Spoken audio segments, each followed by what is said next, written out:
एवं स्यात्, एवनाचे एवं स्यात्। यदि ऐसा माना जाएगा तो ऐसा होगा, और ऐसा ना माना जाएगा तो ऐसा होगा। इत्येवं प्रवर्तते, इस प्रकार जो प्रवर्तन किया जाता है विचारों का, उसका नाम परीक्षा है। अत्र परीक्षायाम एषां युक्ति, प्रस्तुत प्रसंग में परीक्षा इस प्रकार से, परीक्षा के विषय में इस प्रकार से युक्ति है। श्रेष्ठा श्रेष्ठ विचारे चारित्रस्यैव प्राधान्यम अंगीक्रियते। श्रेष्ठ व अश्रेष्ठ के विचार में चारित्र की ही प्रधानता मानी जाती है। दान पात्र विचारोपि पद्धति इयं स्वीकर्तव्या। दान और पात्र के संबंध में भी यही पद्धति स्वीकार करना चाहिए। सम्यक्त्व यानी कहने का तात्पर्य, जिस प्रकार से लौकिक परीक्षाएं की जाती हैं, तो उसी प्रकार के पारमार्थिक दृष्टि से दान और पात्र के विषय में भी परीक्षाओं की पद्धतियां हैं। जो समय पात्रा पात्र की परीक्षा की जाती है, और जो सुपात्र होते हैं उन्हें ही धर्म मान करके दान दिया जाता है, अथवा उनके लिए दिया गया दान ही धर्म इस संज्ञा को प्राप्त होता है। जिनके अंदर में सुपात्रता नहीं रहती है, उसको धर्म की दृष्टि से दान नहीं, अपितु करुणा की दृष्टि से दान दिया जाता है, उसको धर्म संज्ञा नहीं होती। और यदि धर्म संज्ञा मान लेंगे तो फिर वह गलत हो जाएगा। तो इसलिए दोनों में अंतर है। सम्यक्त्व समन्वित संयमादि चारित्रधारी उत्तमः, सम्यक से सहित संयम आदि चारित्र से युक्त हैं जो वे उत्तम पात्र हैं। एक संयम युक्तो मध्यमः, एक संयम से युक्त जो हैं वो मध्यम पात्र हैं। संयम नियोपि सम्यक युक्तो या साजन्यः, और संयम से हीन होने पर भी यदि सम्यक से युक्त हैं तो जघन्य पात्र हैं। सम्यक हीनस्तु अपात्रता कुपात्रता वीति निर्णय न कापि विप्रतिपत्ति ही। कहते हैं कि सम्यक से रहित अपात्र या कुपात्र हैं, इस प्रकार से किसी की इस विषय में विप्रतिपत्ति अर्थात उसमें विसंवाद नहीं है, बेमत्य नहीं रह जाता है। सभी इस विषय में एक मत है कि सम्यक का लक्षण है। मान लीजिए पात्र का है या पात्र का है, उत्तम पात्र, मध्यम पात्र, जघन्य, तो जैसा वर्णन किया इसमें किसी की विप्रतिपत्ति नहीं है। अत्रयम विशेषा, एक और बात थी, हम चाहते थे कि इसकी मूल कॉपी अपने पास जो थी उसको भी एक बार अगर कहीं रखी हो तो उसको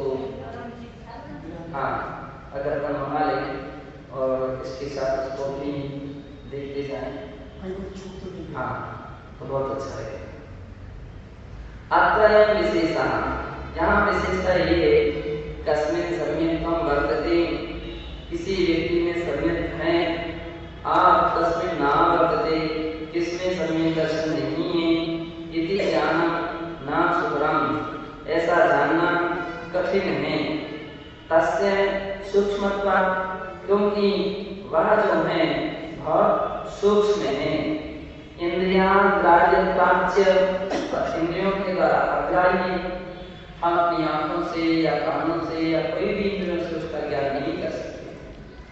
उत्तम से पंचाध्यायी ग्रंथे, पंचाध्यायी के दूसरे अध्याय के 387 उत्तरार्ध में 375 और 376 गाथा में कहा है, सम्यक्त्वं वस्तुतः सूक्ष्मं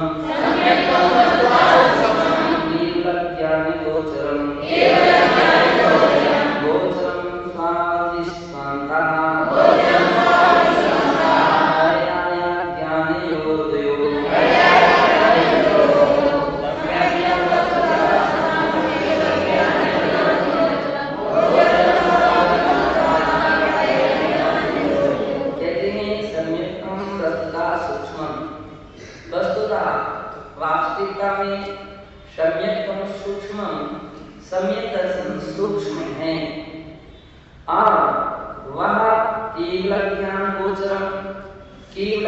गोचरम यानी केवल ज्ञान के द्वारा जाना जा सकता है।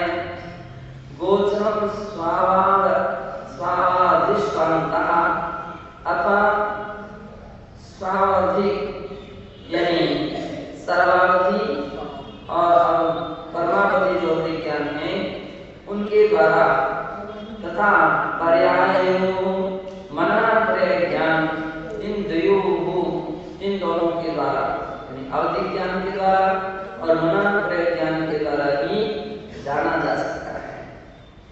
नाम गोचरम मति ज्ञानम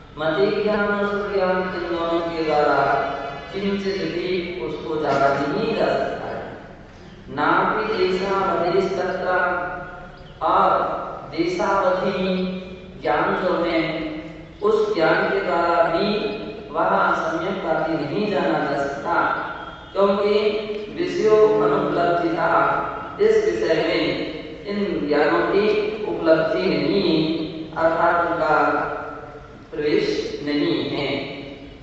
किंतु प्रसमादि चिन्हैः तस्य सद्भावो अनुमातुं शक्यते।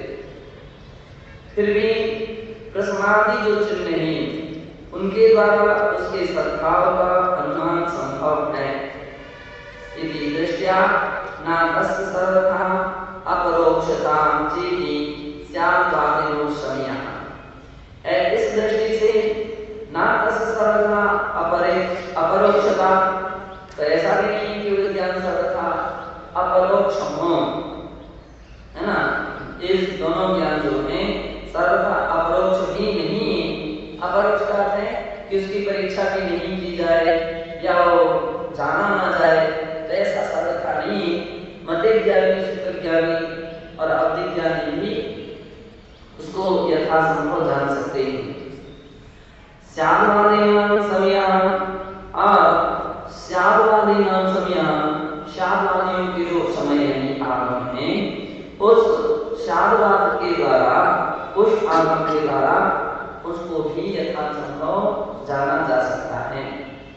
किंतु यदि प्रसंसम्ये प्रवृत्ति लक्षणानि दृष्ट्वा तदनुमीयते तर्हि मायाव्यां कपटाचरणेन प्रसमादि अभिव्यक्ति संभवति तत्र सम्यक् सद्भावोऽपि अनुमातुं शक्यते किंतु न तत् सम्यक् न भवति। कह रहे हैं कि यदि प्रसंसम्ये आदि लक्षण को जान करके अनुमान तद अनुमीयते यदि अनुमान किया जाता है तो फिर मायावी जो मायाचारी प्रकृति के लोग होते हैं अथवा इंद्रजाल चमत्कार आदि दिखा करके कपटाचरण में कपट पूर्वक आचरण के द्वारा प्रसमादि अभिव्यक्ति प्रसम आदि की अभिव्यक्ति प्रसम संवेद अनुकंपास्तिक्य की अभिव्यक्ति व्यक्ति दिखा सकता है। छल कपट से हम बहुत उपसम भाव है, कसाय नहीं आती है, संवेद भाव है, अनुकंपा भाव है, तो इसकी अभिव्यक्ति इस प्रकार से भी दिखाई जा सकती है। लेकिन तत्र सम्यक सद्भावोऽपि अनुमातुं शक्यते, उसके सम्यक अच्छे प्रकार के सद्भाव का भी अनुमान किया जा सकता है। किंतु तद सम्यक न भवति, किंतु सम्यक के सद्भाव का अनुमान लगाया जा सकता है किंतु वह अनुमान सम्यक यथार्थ नहीं होता। अतः सम्यक्वादि परीक्षणे कदाचित यथार्थं न निर्णीतुं शक्यते। इस प्रकार सम्यक्वादि की परीक्षा से कभी यथार्थतया निर्णय कर पाना संभव नहीं होता। एवं सामान्य जनानां कृते मतमेकं शास्त्रकारैः उपस्थापितम् एवं इस प्रकार सामान्य जनों की दृष्टि में रखकर उसके लिए शास्त्रकारों ने एक मत उपस्थित किया है। और वे कहते हैं उपासकाध्ययन के 818 श्लोक में कहा है मुक्ति मात्र प्रदानेन ये जो कथन है यह मतलब कहा कि संभव नहीं है ये उपासकाध्ययन के अंदर में, किंतु सागर धर्मामृत में इस प्रकार से कहा है। क्या कहते हैं मुक्ति मात्र प्रदानेहि परीक्षा तपस्विना ते संता संत संतो वा नैनानेन शुध्यति।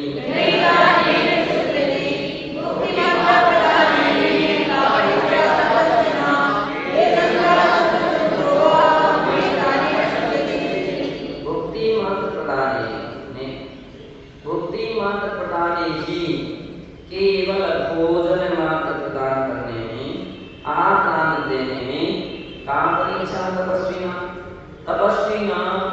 तपस्वियों की क्या परीक्षा की जाए, क्या परीक्षा करनी चाहिए। ते संता संति असंतो अवे संतो या असंतो गृहीतानेन शुद्धति। गृहस्थ को केवल दान देने से ही शुद्ध हो जाता है कि वे सही हैं कि गलत हैं। क्या परीक्षा केवल आहार दान देने से ही वो शुद्ध हो जाता है, ऐसा भी उल्लेख है। किंतु उसी साकार धर्मामृत के दूसरे अध्याय के 54वें श्लोक में और कहा नामता स्थापना तोपि जैना पात्रायते तरम सालभ्यो द्रव्यो धन्यैवा भारतस्तु महात्मनि।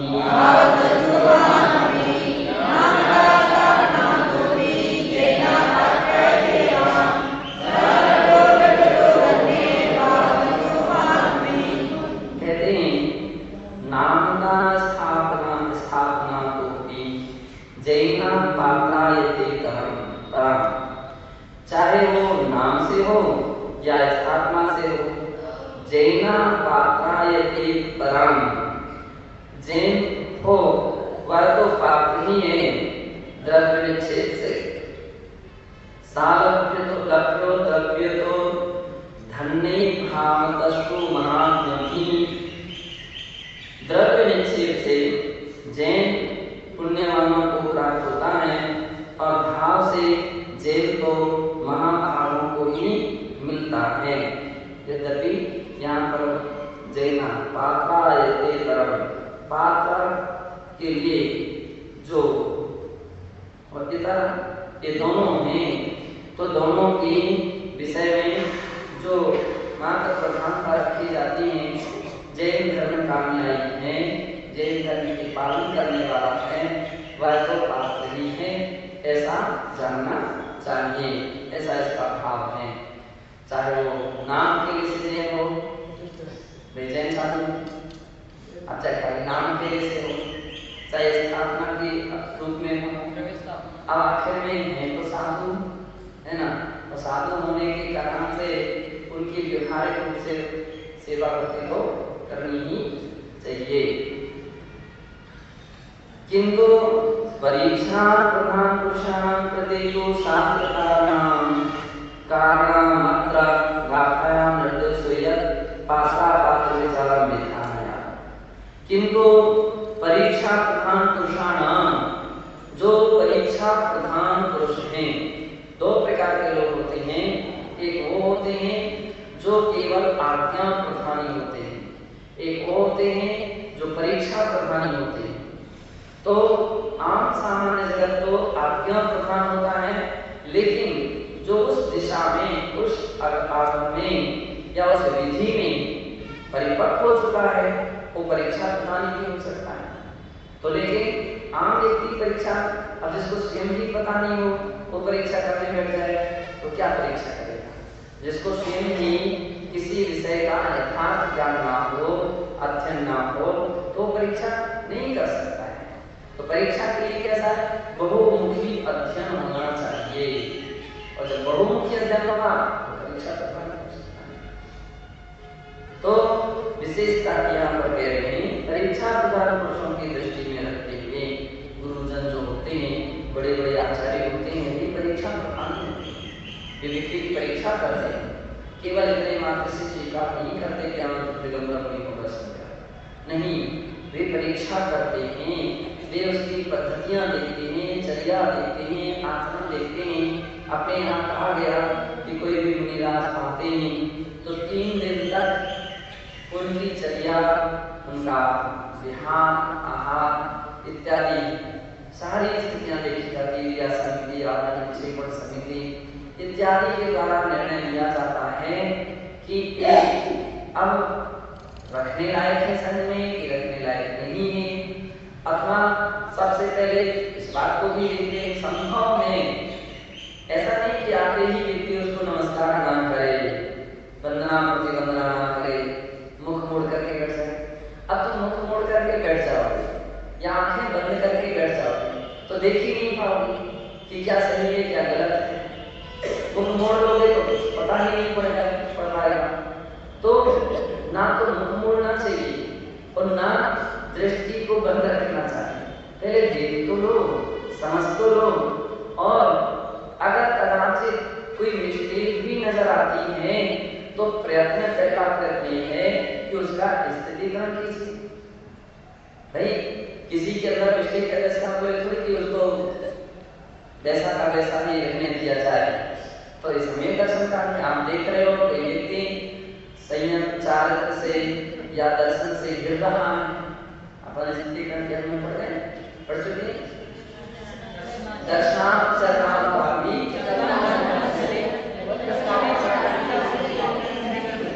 तो चरण से अथवा दर्शन से, दर्शनाचरणाद्वापि है ना, दर्शन से या चाल से गिर रहा है उसको देख रहे हो तो आप उसको उपकार कीजिए।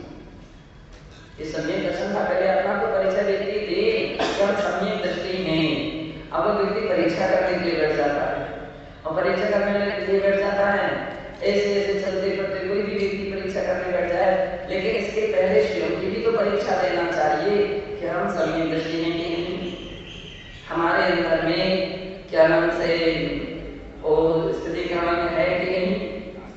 पहले हमको देखना चाहिए कि हाँ ये अंग है।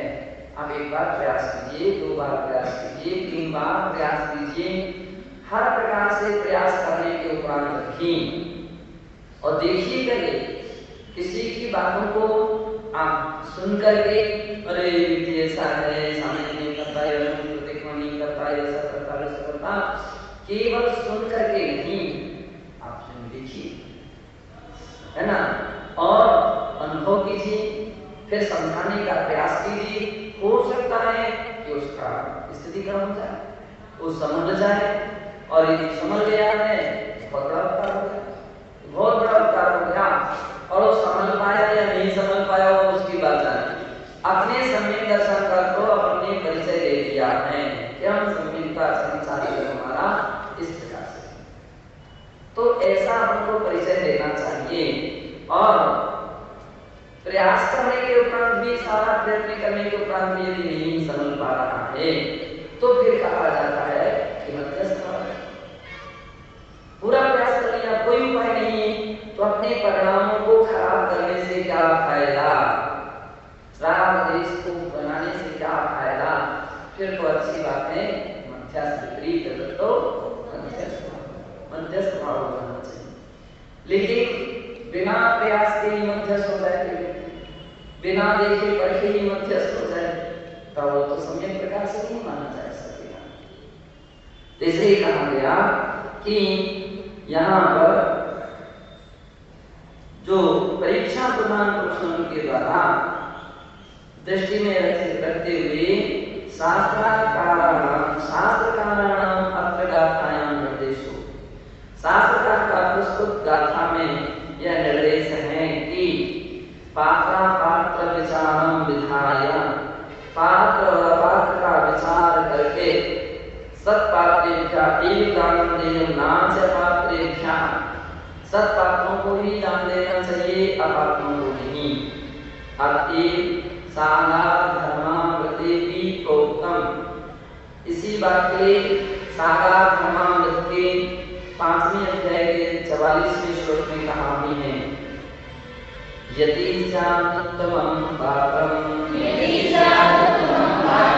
मध्यमं श्रावकोधमं दृष्टिः तद्विशिष्टत्वं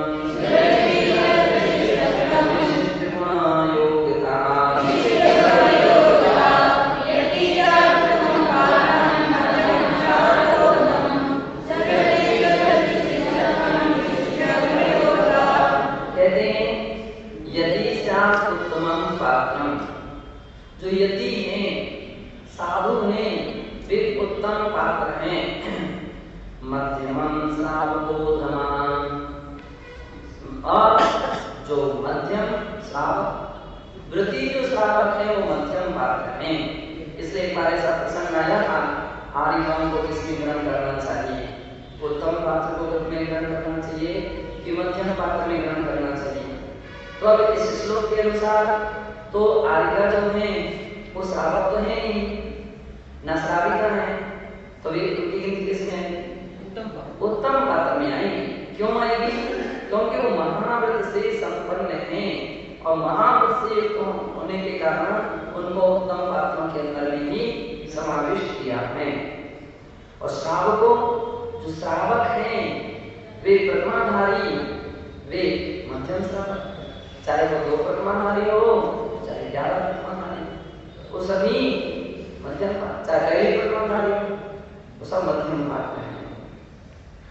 शुद्ध और अधमा सुदृष्टि, जो सम्यक दृष्टि है, व्रत आदि से रहित हैं, तद व्रत आदि से रहित होने के कारण से वो क्या सम्यक दृष्टि, तद विशिष्टत्वं, विशिष्ट गुण योग्यता, विशिष्टता गुण विशेषता के आधार पर पात्र की यहाँ विशेषता होती है। अन्य अपने आचार्य मतम एतद्देव समर्थितम, अन्य भी आचार्य ने इस प्रकार के मत का समर्थन किया है। यथा रेवसारे, जैसे कि रेवसार की 115 में, 117 और 118 में 3 गाथाओं में वर्णन करते हुए कहते हैं,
तभी से हमारे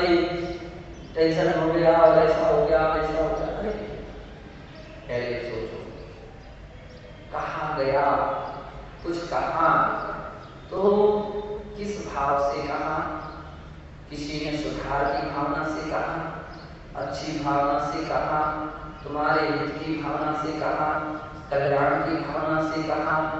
यदि इस दृष्टि से कहा है तो आपको खुशी मनाना चाहिए। क्या कैसा भाव रखते हैं, खुशी मनाइए कि बहुत अच्छा हमारा किया। यदि ऐसा ना करते तो हमारे लिए अशुभ कर्म का अशुभ चलता रहता, मोक्ष मार्ग पर हमारे कदम नहीं बढ़ता। अच्छा किया है, इस बात की खुशी मनाना चाहिए। और कदाचित आप ऐसा भी समझ लीजिए कि उसने अच्छी भावना से कहा और अच्छे भावना से भी कहा, फिर भी तुमको खराब लग गया। इसका मतलब ये वहां है कि आप अच्छा अपना नहीं चाहते हैं। अब आप अपना अच्छा नहीं चाहते हो, फिर जब आप ही अपना अच्छा नहीं चाहते तो दूसरे का क्या भला चाहोगे?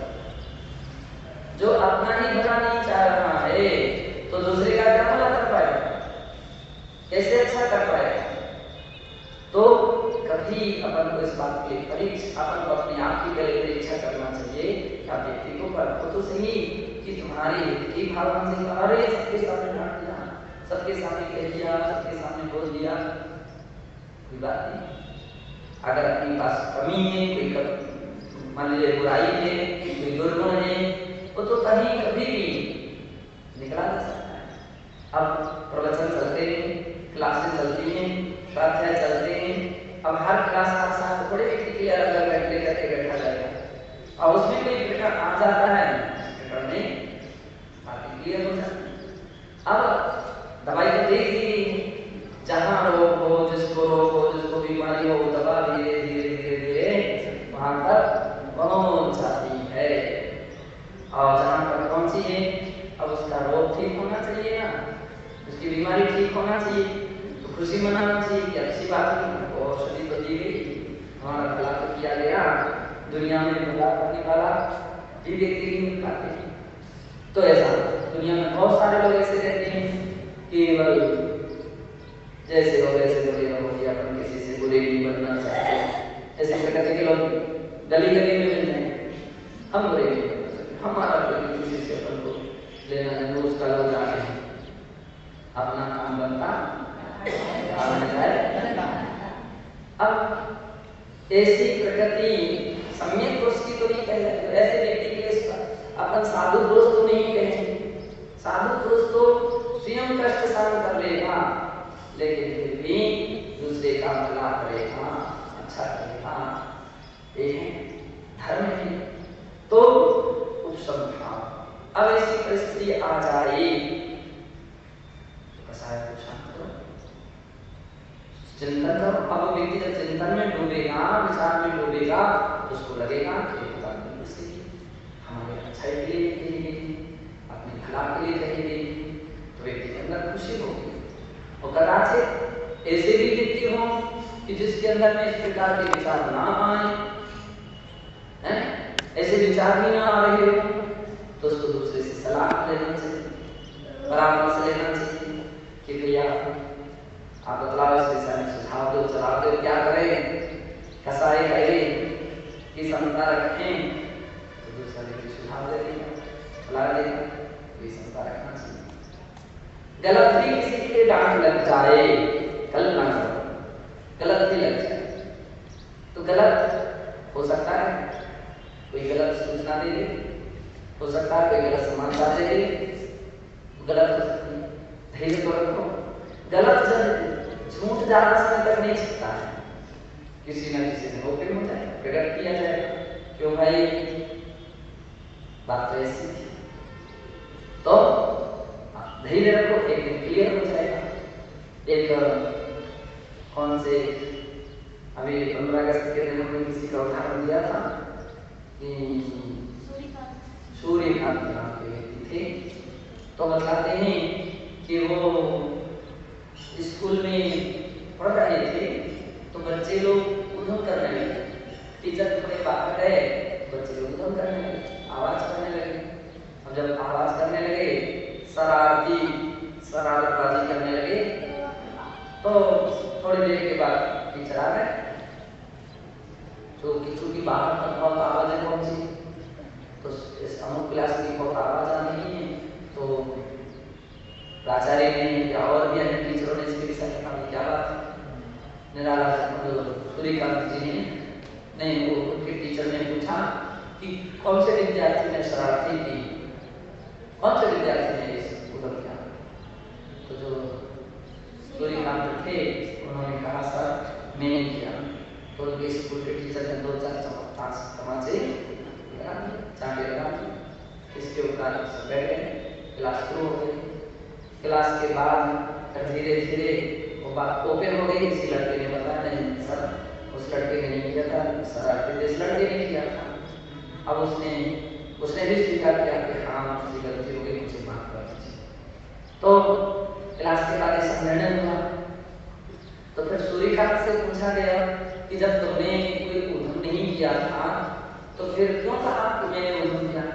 तो निराला बहुत अच्छा उत्तर दिया, बोले मैंने इसलिए स्वीकार कर लिया कि काश आप पूछते पूछते तो इतनी सारी क्लास के बच्चे आती हैं, सबसे पूछते तो पूरा समय उसी में चला जाता और हमारी पढ़ाई का नुकसान हो जाता, एक कुछ भी क्लास नहीं चल पाती। इसलिए मैंने स्वीकार कर लिया कि हमने मुझे 2-4 दिन ही तो लगेंगे लेकिन हमारा कोर्स पूरा हो गया। यानी पढ़ाई के विषय में उनको इतनी कीमत करते थे और उसके विषय में रुचि रखते थे। तो बोले इस तरह मुझे विश्वास था कि कभी न कभी प्रकट हो ही जाएगा, लेकिन हमारी पढ़ाई क्यों जाए। तो इस प्रकार से समभाव भी अपने जीवन में आने से थोड़ा धैर्य तो रखो, थोड़ी शांति तो रखो, धैर्य रखो, कुछ दिन के बाद प्रकट हो जाएगा। और कदाचित अच्छा किया है किसी सही समाचार दिया है, गलत है तो उसको ओपन कर दे, गलत हो गया ये बात उन्होंने कही थी आपके सामने प्रकट है। और वो भी कह देगा हम उस समय में हमने देखा था आप ऐसा हो रहा था, बात क्लियर हो जाएगी, बात क्लियर हो जाएगी।